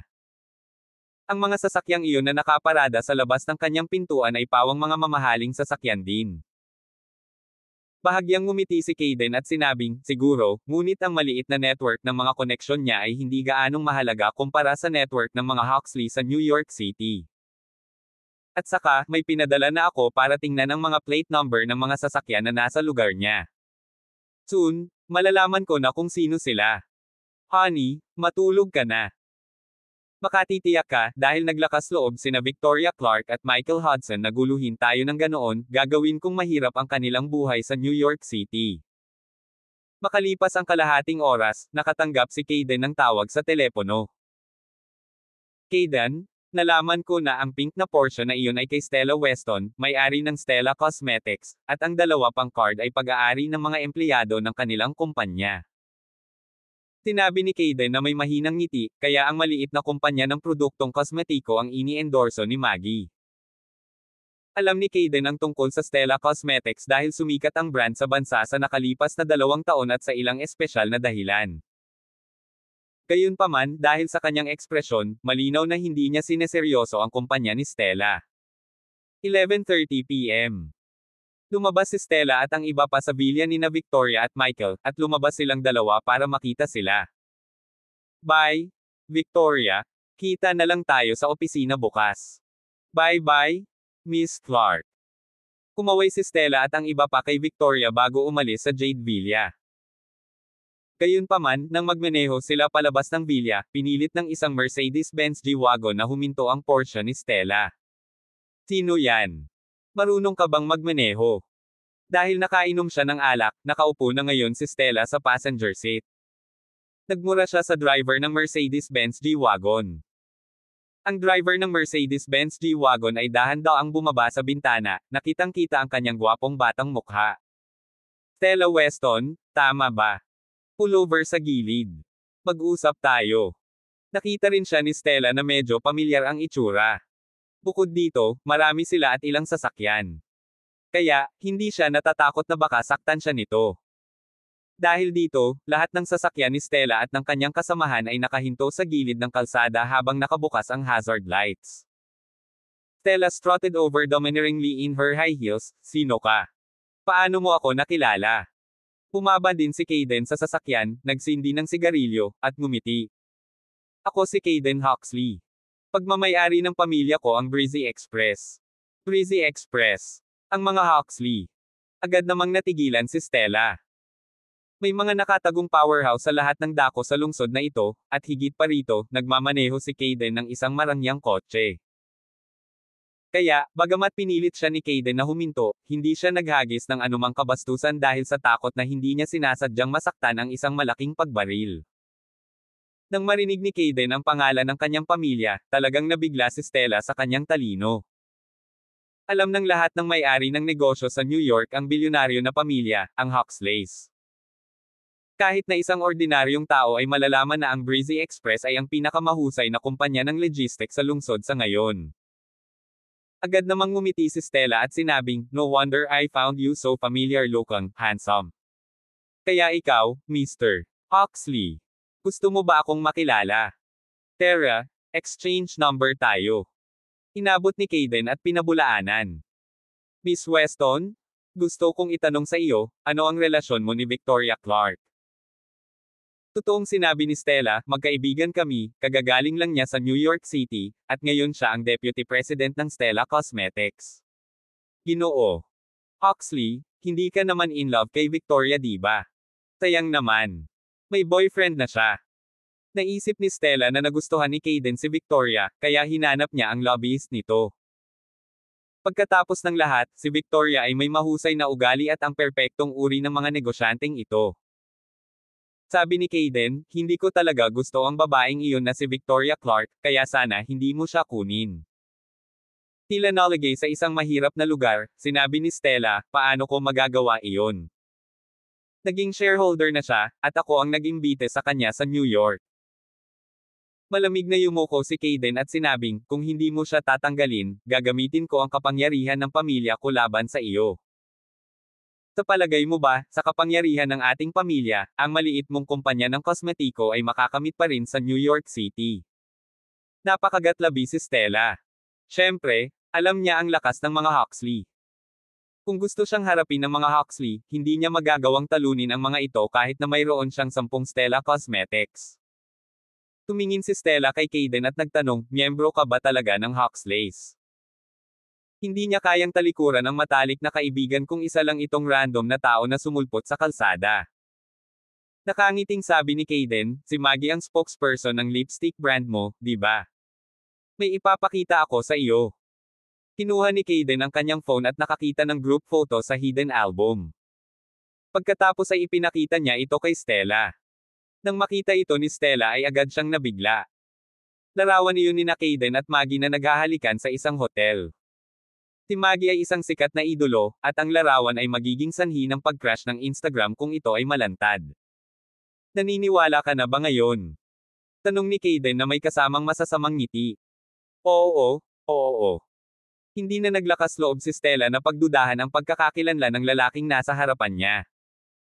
Dahil makatulog siya sa isang celebrity at magkaroon ng mga litrato niya na hindi pa nalantad, tiyak na mayaman siya. Si Kayden ay natulog sa maraming mga kilalang tao, at si Maggie ay isa lamang sa kanila. Kinabukasan, excited na nagmaneho si Victoria para magtrabaho sa kumpanya ni Stella. Iyon ang kanyang unang araw sa trabaho sa New York City, at nagdala siya ng almusal at maliliit na regalo para sa marami sa kanyang mga kasamahan. Matapos silang ibigay, pumunta si Victoria sa opisina ni Stella. Miss Weston, saan ang opisina ko? Nakangiting tanong ni Victoria. Sa gulat niya, nanatiling tahimik si Stella sa upuan ng matagal na may mapait na ekspresyon sa mukha. Biglang ibinalik ni Stella sa kanya ang bank card na ibinigay ni Victoria sa kanya kahapon. Sabi niya, Victoria, hindi ko pa ginalaw ang perang ito, kaya ibalik mo. Naguguluhan si Victoria. Bakit? Sa tingin mo ba ito ay masyadong maliit? Mamumuhunan ako ng $15 milyong pagkatapos. Anyway, may tiwala ako sa kumpanya namin. Napabuntong hininga si Stella at nahihirapang sinabi, paumanhin, Victoria, hindi na kita papayagan na magtrabaho sa aking kumpanya. Kabanata 162, Kawalan ng pag-asa ni Victoria. Nawala agad ang excitement ni Victoria. Akala niya noong una ay ngayon na ang simula ng lahat ng mabuti, ngunit hindi niya inaasahan na madismiss siya sa unang araw niya sa bagong kumpanya. Tumingin si Stella kay Victoria na may guilty expression at nagtanong, Victoria, nasaktan mo ba ang mga Huxley? Naging abala si Stella sa kanyang cosmetics company, kaya dati ay hindi siya malinaw sa kalagayan ni Victoria sa Ace Corporation. Agad na naintindihan ni Victoria ang nangyayari. Kagagawan pala ni Kayden. Pasensya na, Victoria. Hindi ko mapigilan. Walang paraan na matatalo ng maliit na kumpanya natin ang Huxleys. Humingi ng tawad si Stella kay Victoria. Ngumiti si Victoria at sinabing, okay lang, Stella, hindi kita sinisisi. Kung ako sa'yo, malamang ganoon din ang gagawin ko. Aalis na ako. Sabay tayong mag-afternoon tea sa ibang pagkakataon. Napanatili ni Victoria ang kanyang magandang asal at tumayo para umalis. Pagkalabas ng gusali at pagbalik sa kanyang sasakyan, hindi na nagtagal si Victoria na magtampo sa kalungkutan at agad na kinuha ang kanyang cellphone para tawagan. Ang pagkakaroon ng inukit na karera ng nag-iisa sa mundo ng negosyo sa loob ng 7 taon, kasama ang katotohanan na siya ay tumaas sa posisyon ng presidente ng isang nakalistang kumpanya, natural na mayroon siyang maraming mga contact. Sa katunayan, ang Stella Cosmetics ay hindi ang pinakamahusay na kumpanya na maaari niyang magtrabaho. She merely chose to work there dahil malapit siya kay Stella. Ilang online literature company, music platform company, film company, at video content company ang nag-imbite kay Victoria na sumali sa kanila. Ginoo Jones, sinabi mo dati na kung pupunta ako sa New York City, ibibigay mo sa akin ang tungkulin ng pangalawang pangulo. Nakatayo pa ba ito ngayon? Oo, nasa New York City na ako. Kailan ka libre? Sasama ako at makikipag-chat sa iyo, okay? Unang tinawagan ni Victoria ang isang nakalistang online video company na pinangalanang Genie. Gayunpaman, sa nakalipas na 2 taon, ang kumpanya ay nagkakaroon ng mga pagkalugi sa pananalapi. Noong nakaraang taon, nawalan ito ng halos $2 bilyong. Sa 2 o 3 video website na lang ang natitira sa merkado, at ang pagtaas ng mga presyo ng membership ng iba pang mga kumpanya, alam ni Victoria na ang paggawa ng mga kita ay 1 oras lamang. Ang mga hinaharap na prospect ng kumpanyang ito ay mahusay. Pagdating sa gusali ng Innovation Center kung saan matatagpuan ang kumpanya, personal na tinanggap ng CEO ng kumpanya na si Linus Jones si Victoria sa reception room ng opisina. Simula noong huling paghiwalay natin, inaabangan ko na ang muling pagkikita mo, Miss Clark. Seryoso, napanaginipan pa kita kagabi. Sino ang nakakaalam na nagkataon na makontak mo ako ng maaga ngayong umaga at hilingin na magtrabaho sa aking kumpanya? Haha, hindi mo ba naisip na tadhana na? Dati nang nag-dinner sina Victoria at Linus sa Japan, kung saan din sila nagkakilala. Dahil sa kakaibang aura ni Victoria at sa kanyang talino sa pagsuyo sa mga taiko na iyon, nagustuhan ni Linus si Victoria pagkatapos nilang magkita minsan.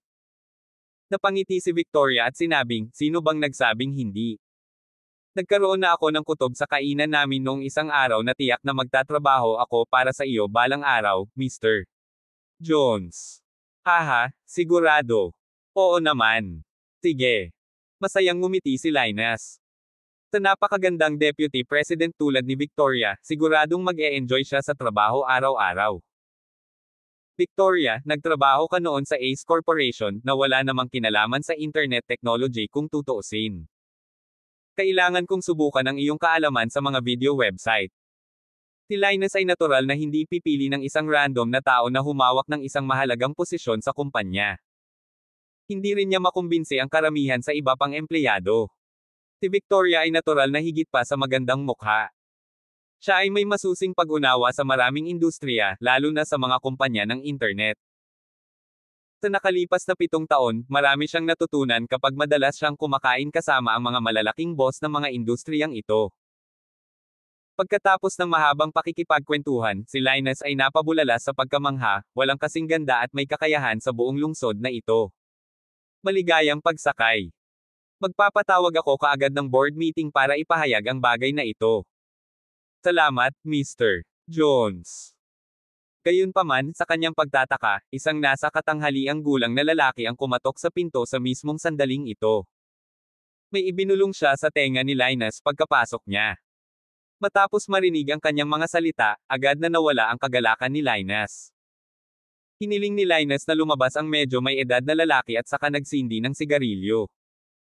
Tinanong niya, Victoria, kailan mo sinaktan ang mga Huxley? Nahulaan na ni Victoria na ang ipinarating lang ng medyo may edad na lalaki ay ang mensaheng ipinadala ng mga Huxley.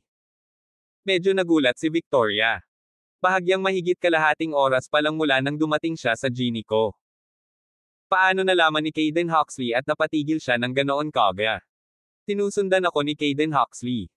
Naisip ni Victoria ang posibilidad na ito. Ano man ang kumpanyang pupuntahan ni Victoria, tiyak na mag-iisip si Caden ng paraan para pigilan siya. Ang Ginny ay isang nakalistang kumpanya, at gayon pa man, hindi sila maaaring magkaroon ng autonomiya at kailangang maging masunurin sa mga Huxley. Tumingin si Victoria kay Linus at sinabing, Mr. Jones, baka natatakot ka rin sa mga Huxley. Hindi ko sila sinaktan, pero gusto nila akong patayin. Habang naninigarilyo, bumantong hininga si Linus at sinabing, pasensya na Miss Clark, hindi ko kayang salungatin ang gusto ni Mr. Huxley. Paano ito? Sabihin mo sa akin kung ano ang nangyari sa inyo, at titingnan ko kung matutulungan ko kayong dalawa na mamagitan. Hindi na kailangan. Alam ni Victoria na magiging walang kwenta ito dahil hindi pa nakipag-away si Caden sa kanya. Ginagawa niya ito dahil girlfriend siya ni Michael. Sa pagtatapos ng araw, ang tanging solusyon ay ang makipaghiwalay kay Michael. Gayunpaman, hindi iyon gagawin ni Victoria. Excuse me, Mr. Jones. Umalis na naman si Victoria na malungkot. Pagkatapos nito, paulit-ulit na tumawag si Victoria sa ilang kumpanya at nagpunta rin para sa mga panayam. Gayunpaman, walang pagbubukod, ang mga amo ay makakatanggap ng tawag wala pang kalahating oras pagkatapos niyang dumating. Ang mga ngiti sa kanilang mga mukha ay agad ding nanlamig. Kailangan niyang aminin na ang mga Huxley ay talagang makapangyarihan sa New York City. Ang mga boss ng 10 kakaibang kumpanya na pinuntahan ni Victoria ay takot lahat sa mga Huxley. Alas 5 ng hapon, ipinarode ni Victoria ang kanyang sasakyan sa gilid ng kalsada. Basang-basa siya sa pawis, at medyo napuruhan ang kanyang make-up. Dahil siya ay naglalakad na naka-high heels, masakit ang kanyang mga paa, at ang kanyang mga takong ay dumudugo. Ang puso niya ang pinakamasakit. Pagkatapos ng paulit-ulit na pagtanggi, nadama niya na hindi na siya makakaligtas sa New York City. Nakaupo sa driver's seat, nagsindi ng sigarilyo si Victoria at ipinatong ang ulo sa manibela. Katok-katok. Biglang humandar ang isang Mercedes-Benz at huminto sa harap ni Victoria. Isang lalaki ang kumatok sa bintana ng sasakyan ni Victoria. Ibinaba ni Victoria ang bintana at nakitang walang iba kundi si Caden. Masama ang ngiti ni Caden habang nakatingin kay Victoria na naliligaw sa pag-iisip. Sabi niya, anong problema, Miss Clark? Umiiyak ka ba? Sok-sok? Lagi kang mayabang na kagandahan. Bakit parang malungkot ka ngayon? Medyo masakit ang puso ko kapag tinitigan ka. Galit na sinulyapan ni Victoria si Caden at gusto niyang kainin siya. Napasandal si Caden sa bintana ng sasakyan, isiniksik ang ulo sa kotse ni Victoria, at tumawa. Paano na? Beauty, alam mo ba kung gaano ako kalakas ngayon? Walang kabuluhan kahit gaano karaming kumpanya ang lapitan mo. Basta tatawagan ko sila, sasaktan ka agad kahit kunin ka. Habang nagsasalita si Caden, inilapit niya ang mukha niya sa mukha ni Victoria para halikan siya. Sa kanyang opinyon, si Victoria ay pinahirapan na siya sa desperasyon ngayon at tiyak na alam niya ang hindi nagkakamali na lakas ng mga Huxley. Tiwala siya na hindi maglalakas loob na tumanggi si Victoria. Kabanata 163, mas gusto kong maging pulubi. Biglang naisip ni Caden ang maalay na pag-iisip tungkol kay Victoria. Si Victoria ay mas matanda sa kanya, at ang kanyang aura ay napakalaki, kaya hindi kailanman nang ahas si Caden na kumilos nang hindi naaangkop sa kanya. Gayunpaman, ngayon ay pagod na si Victoria pagkatapos ng isang araw ng mga nabigong panayam. Mainit ang panahon, at medyo malayo ang kinailangan ni Victoria na maglakad upang marating ang kanyang sasakyan, kaya mainit at pawis na ang pakiramdam niya. Pagsakay niya sa sasakyan ay hinubad niya ang kanyang high heels na buong araw na nagpapahirap sa kanya. Naglakas loob lamang si Caden na samantalahin si Victoria dahil nakita niya kung gaano siya pagod at gusot. Iyon din ay isang uri ng paghihiganti kay Michael. Sa nakalipas na 7 taon, hindi mabilang na mga lalaki ang gustong samantalahin si Victoria. Masasabi niya kung ano ang nasa isip ng isang lalaki sa pamamagitan lamang ng pagtingin sa mga mata nito. Kaya naman, nang hahalikan na sana siya ni Kayden, biglang binuksan ni Victoria ang pinto ng kotse at marahas itong itinulak palabas. Hoy! Hoy! Hoy! Ulo ko! Natigil ito. Tumigil ka sa pagtutulak. Nagpanik at galit na napasigaw si Kayden nang ang kalahati ng kanyang katawan ay nasa loob ng kanyang sasakyan habang ang kalahati ay nasa labas. Siya ay tumingin lubhang magulo. Itinulak ni Victoria si Kayden at muling isinuot ang kanyang high heels bago bumaba ng sasakyan, muli ay nabawi ang kanyang dominanteng aura. Bumaba si Kayden sa sasakyan at tinuro si Victoria. Anong mayabang na babae, how dare you be so disrespectful to me? Naawa na si Victoria kay Kayden. Kung wala siyang makapangyarihang lolo, hindi sana itinulak na lang ni Victoria ang pinto ng sasakyan. Sasampalin sana siya. Galit na sabi ni Victoria, Kayden Huxley, ikakasal ka na bukas. Imbes na makasama ang maganda mong asawa, nagpasya kang sundan ako buong araw. Marami kang libreng oras, hindi ba?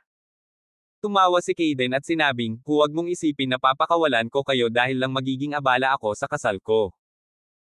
You're on my turf, and you really asked for it sa pamamagitan ng pagtira sa katabi kong villa. Paano kita mapapasaya?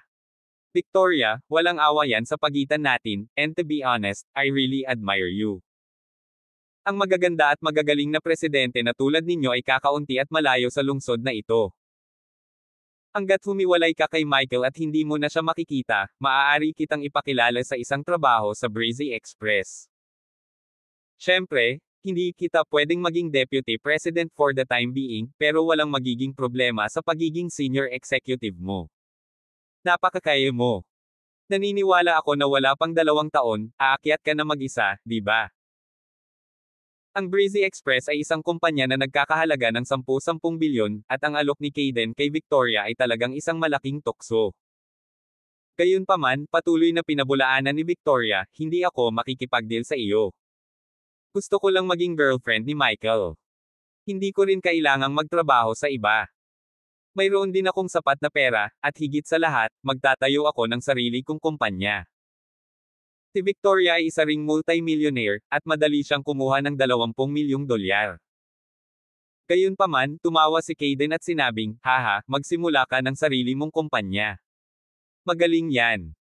Hinihintay kong ubusin mo lahat ng pera mo at pagkatapos ay mawalan ka ng pera kay Michael. Pwede mong subukan.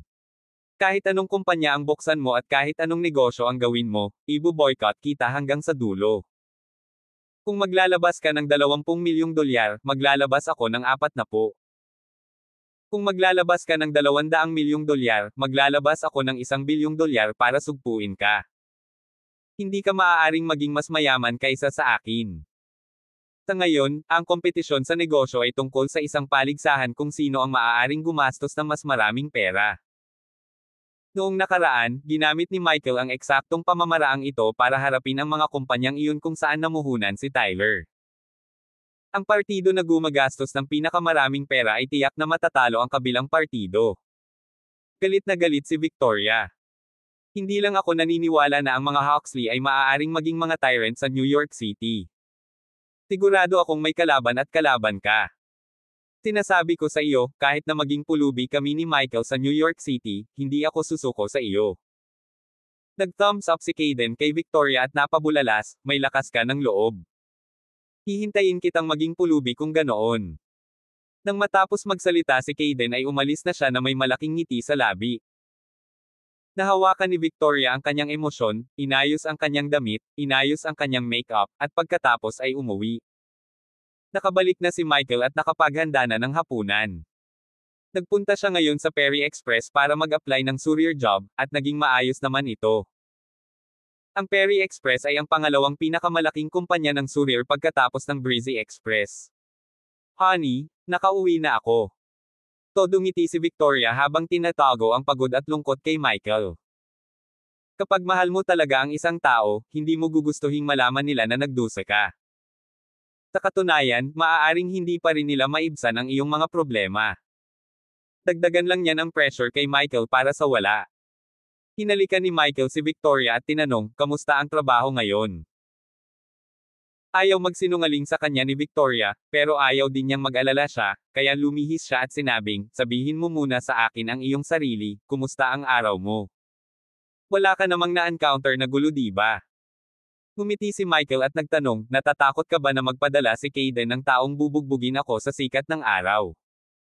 Kahit may away, ako dapat ang bubugbog sa kanya. Hindi ko pa nai-settle ang score sa kanya sa paninirang puri mo sa internet na pambabae. Hinawakan ni Victoria ang kamay ni Michael at sinabing, kalimutan muna, huwag na nating pag-usapan iyon, hayaan mo akong subukan ang iyong luto. Sa nakalipas na 3 taon, si Michael ay seryosong nag-aaral ng pagkain at culinary sa ilalim ng pangangasiwa ni Ivy. Ikinatuwa naman ito ni Victoria. Gayunpaman, pagkatapos kumain, sinabi ni Victoria na siya ay pagod at natulog ng maaga. Sa TAXX nightclub sa New York, iyon din ang gabing iyon. Ang electronic dance music sa club ay nakakabingi, na may bass booming. Ang napakarilag na mga dilag na may mahabang paa ay patuloy na nakakakuha ng mga puso. Malalaman ng mga nightclub goers kung gaano kamahal ang mga upuan dito. Ang katotohanan na ang lahat ng mga kotse na nakaparada sa labas ng club ay nagpakita na ang mga parokyano ay pawang mga tycoon. Si Kayden ay umiinom kasama ang ilang kaibigan sa pinakamagandang pribadong silid sa club. Kayden, hindi ko talaga inaasahan na ikakasal ka ng ganoon kaga. Akala ko magsasaya ka ng 2 o 3 taon pa. Haha, ang ganda ni Ivy. Hindi mo ba nakita ang mga larawan ng kasal? Siya ay kahangahangang. Sa kasamaang palad, si Kayden ay nasakop ng isang diwata. Naisip kong magsagawa ng pre-wedding bachelor party ngayon. Humigop ng alak si Kayden at nanatiling tahimik. Ang kanyang mga kaibigan ay labis na naiinggit sa kanya dahil siya ay nagkaroon ng kanyang kasiyahan at nakapagpakasal pa sa isang magandang babae. Gayunpaman, walang nakakaalam ng kanyang mga paghihirap. Nga pala, Kayden, dahil ikakasal ka na, hayaan mo akong magpakasaya kay Maggie, okay? Oo, gusto ko rin ang celeb na iyon. Alam ng kanyang circle of rich Sayan friends na nakasama rin niya ang malaking celebrity na si Maggie. Biglang sinabi ni Kayden, sino ba ang may sabing hindi ako pwedeng magsaya dahil may asawa na ako? Sinong nagsabing nasakop ako ni Ivy? Akin si Maggie, wag mong isipin na agawin siya sa akin. Nagsimulang yakapin siya ng mga kaibigan niya. Ha! Hindi ako naniniwala. Nakikita kong medyo henpek ka kay Ivy. Kung mayroon kang lakas ng loob, tawagan si Maggie at hilingin sa kanya na pumunta dito ngayon. Napaisip si Kayden.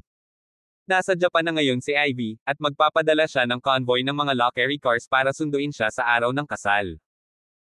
Sure, matagal ko na ring hindi narinig na kinakantahan ako ni Maggie. Kabanata 164, nag-asawang muli ang ex-wife. Si Kayden ay isang supling ng isang nangungunang pamilya sa bansa. Talaga, magagawa niyang makuha ang kanyang mga kamay sa lahat ng mga babaeng celebrity sa industriya ng entertainment maliban sa mga may makapangyarihang taga-suporta at sa mga mahigpit na sumusunod sa kanilang mga prinsipyo. Ang ilang mga celebrity ay tahasang nagsasabi ng kanilang presyo, habang ang ilan ay matutulog sa kanya ng libre dahil gusto nilang magpakasal sa isang mayamang pamilya. Si Maggie ay mula sa isang karaniwang background ng pamilya at biglang sumikat dahil sa isang reality show at naging idolo ng hindi mabilang na mga kabataan. Pagkatapos maging sikat, naakit niya ang atensyon ng mga mayayamang Sayan tulad ni Kayden. Nakipag-ugnay siya sa kanya pagkatapos ipakilala sa kanya. Sa katunayan, gusto rin ng mga celebrity na makipag-date sa mga mega-rich Sayan o magkaroon ng one-night stand sa kanila, hindi lang dahil sa pera. Well, marami sa kanila ang kumikita rin ng malaki sa kanilang sarili.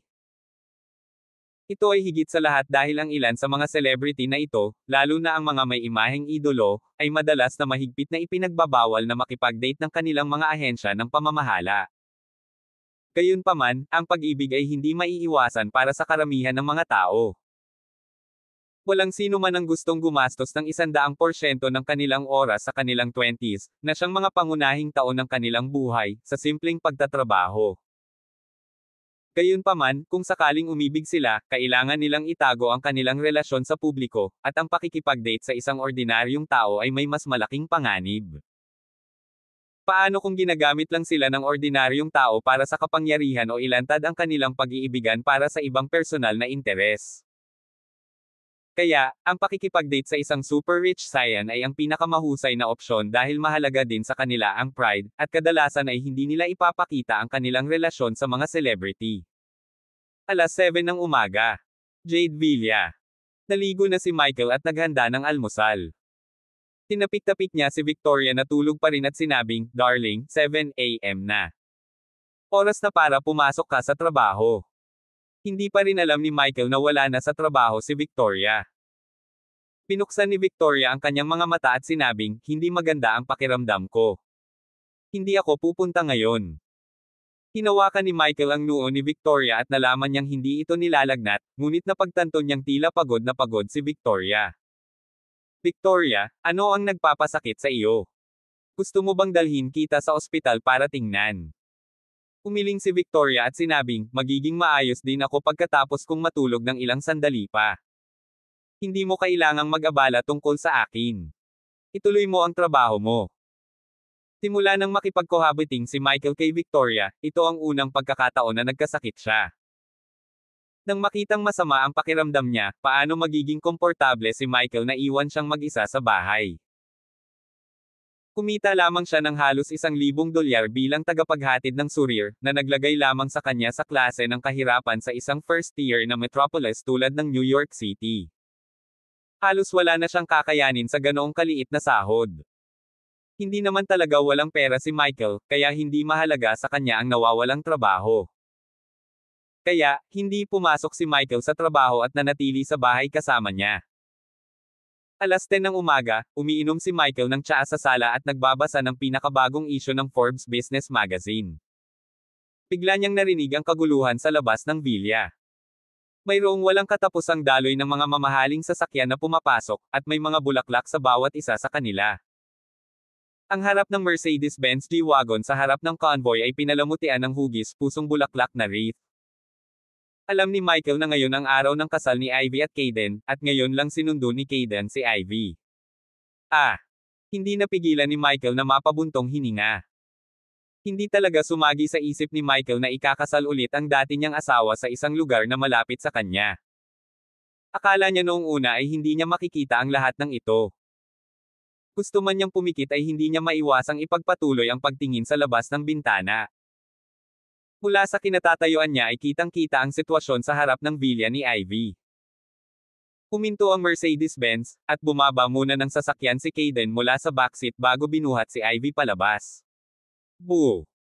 Tuwang-tuwa ang mga tao, at marami ang nag-spray ng party string.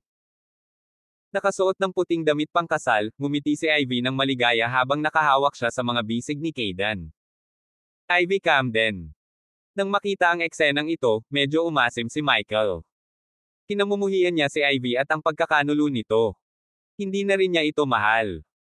Gayunpaman, 3 taon na silang kasal kung tutuusin, at hindi nagtagal ay naghiwalay na sila. Hindi pa siya tuluyang nakakalimutan ni Michael, kaya naiinis pa rin siya na makitang ikakasal siya sa ibang lalaki sa maikling panahon.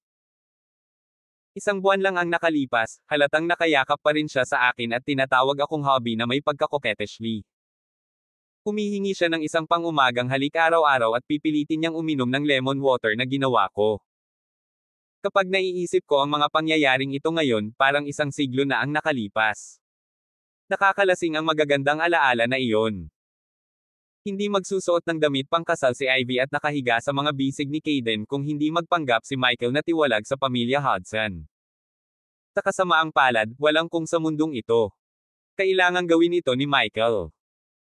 Nang makaramdam ng nostalgia si Michael sa nakaraan, bigla siyang nakakita ng pamilyar na figure sa bintanang mula sahig hanggang kisame. Si Stella yun.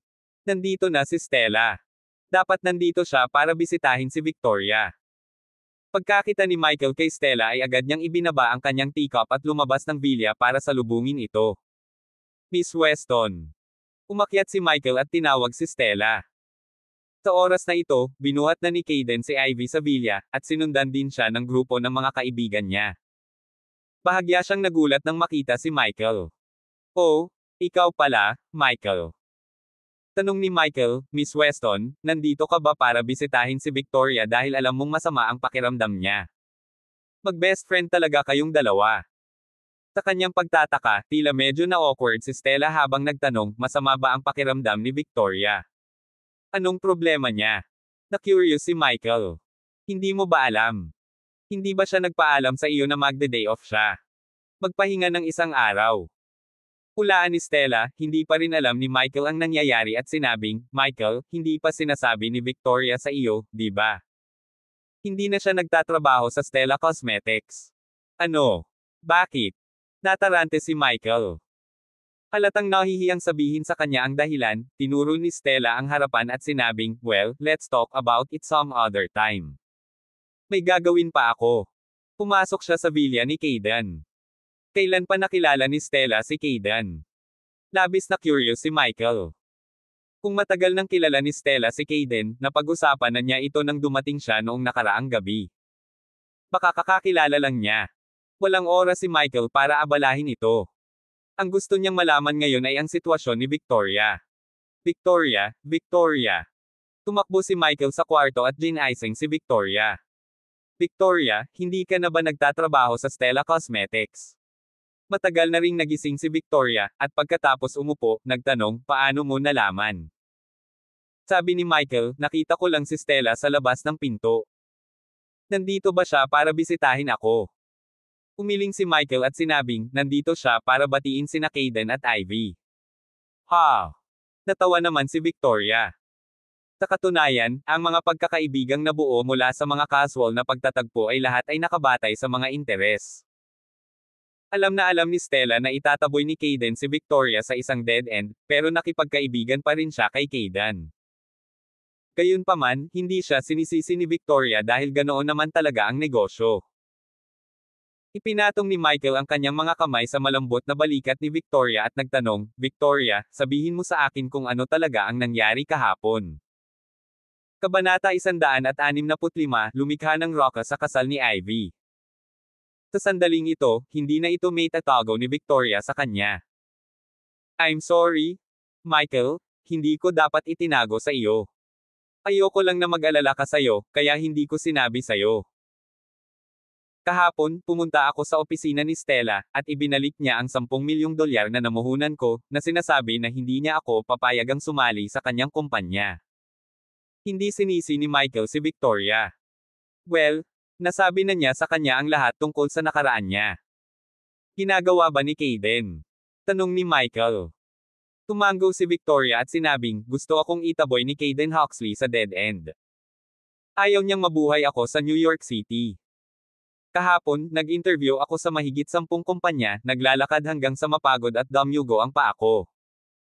Nakipag-ugnayan pa ako sa lahat ng mga taong kilala ko. Ngunit walang gumana, walang kumpanya ang nang-ahas na sumalungat sa mga Huxley, walang kumpanya ang handang kumuha sa akin.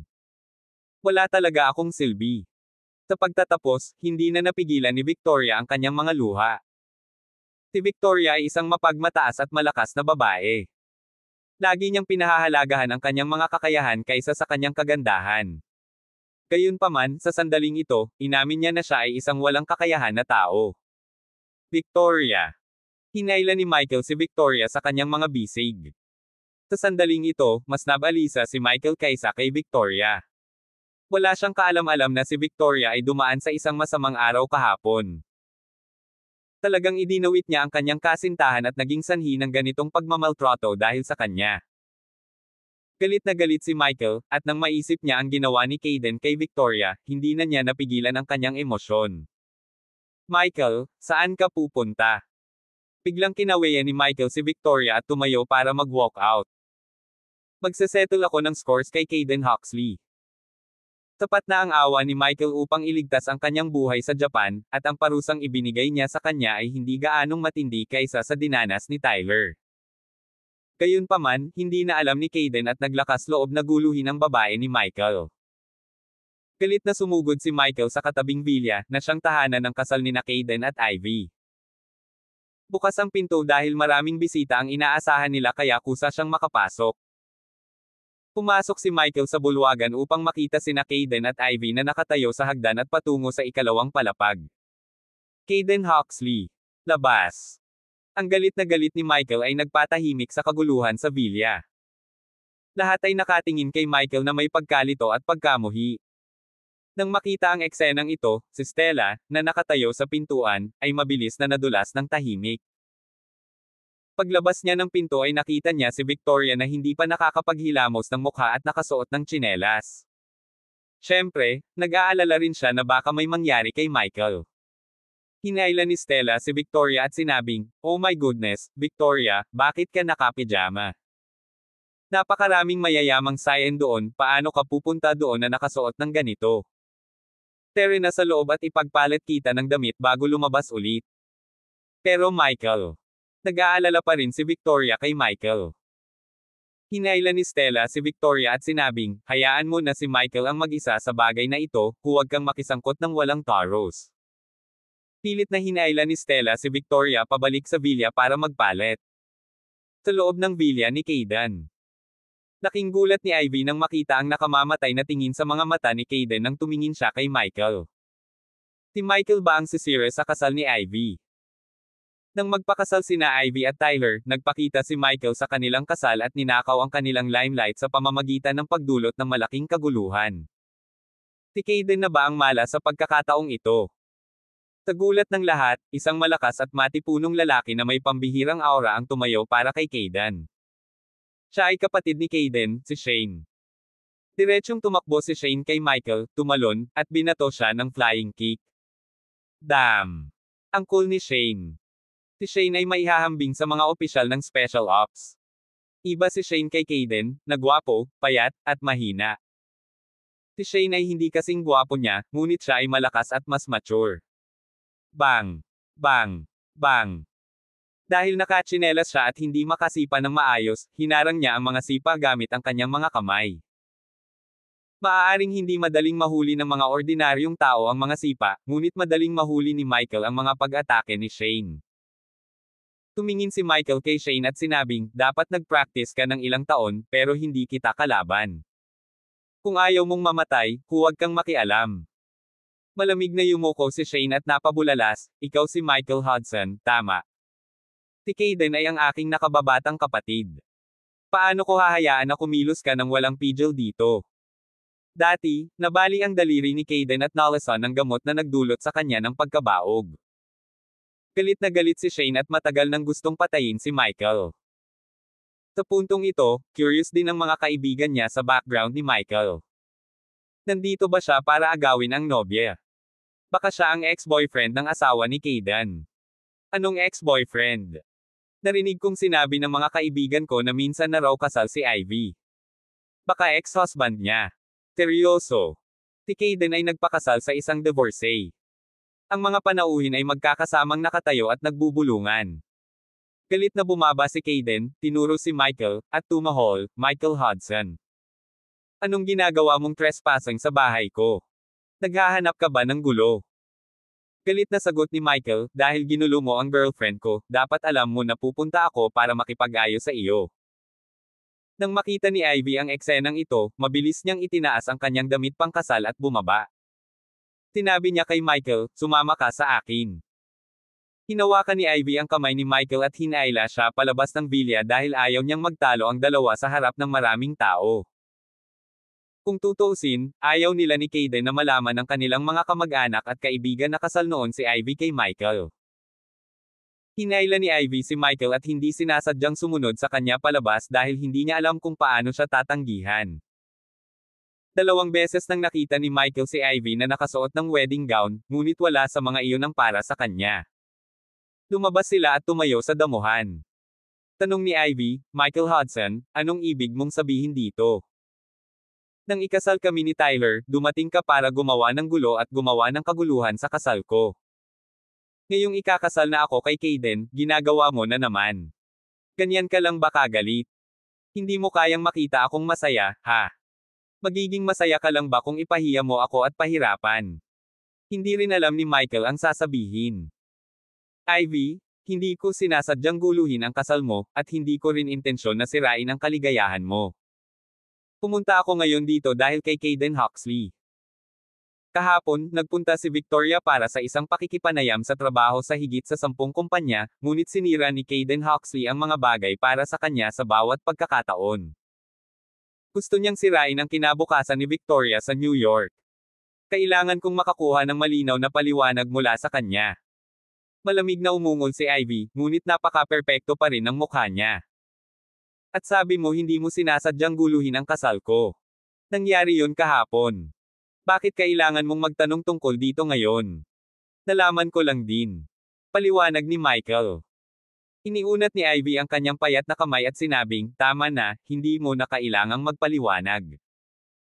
Naiintindihan ko naman na lahat ng ito ay dahil mahal mo pa rin ako, at hindi mo kayang panoorin akong ikasal sa iba, di ba?